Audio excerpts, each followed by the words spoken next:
ایک بادشاہ نے اعلان کر رکھا تھا کہ جو بھی اچھی بات کرے گا، جو بات میرے دل کو لگے گی، میں اس کو 400 دینار بطور گفٹ دوں گا۔ تو بادشاہ علاقے کی سیر کرنے جب باہر نکلا تو کیا دیکھتے ہیں کہ ایک 90 سالہ بوڑھی عورت زیتون کا درخت لگا رہی ہے۔ بادشاہ نے کہا کہ آپ کی عمر تو تقریباً 10 سال بچے گی اور یہ تو 20 سال کے بعد پھل دے گی۔ تو اس بوڑھی عورت نے کہا کہ یہ جو درخت لگے ہوئے ہیں نا، یہ ہمارے باپ دادا نے لگایا تھا اور اس کے پھل ہم کھا رہے ہیں، اور یہ جو درخت زیتون کا میں لگا رہی ہوں، اس کا پھل ہماری اولادیں کھائیں گی۔ بادشاہ کو اس کا جواب بہت پسند آیا اور اس کو اپنے وزیر کو حکم دیا کہ اس کو 400 دینار بطور تحفہ دیا جائے۔ تو عورت نے کہا کہ میرے زیتون نے مجھے 20 سال کے بعد پھل دینا تھا، لیکن مجھے تو ابھی پھل مل گیا۔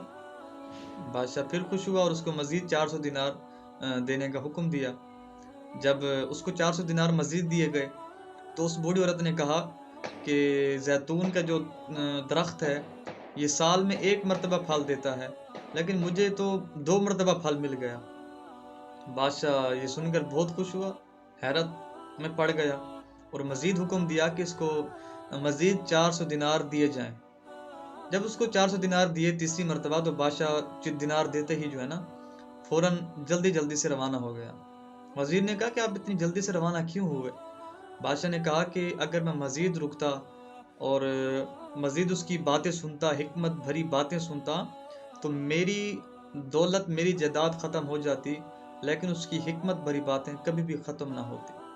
تو اس لیے کہتے ہیں کہ حکمت بھری باتیں، اچھے اخلاق دل کو موہ لیتی ہیں، اور یہ جو اچھے اخلاق ہیں، حکمت بھری باتیں ہیں، یہ دشمن کو دوست بنا لیتی ہے، اور یہ دشمن کم اور دوست زیادہ بناتی ہے۔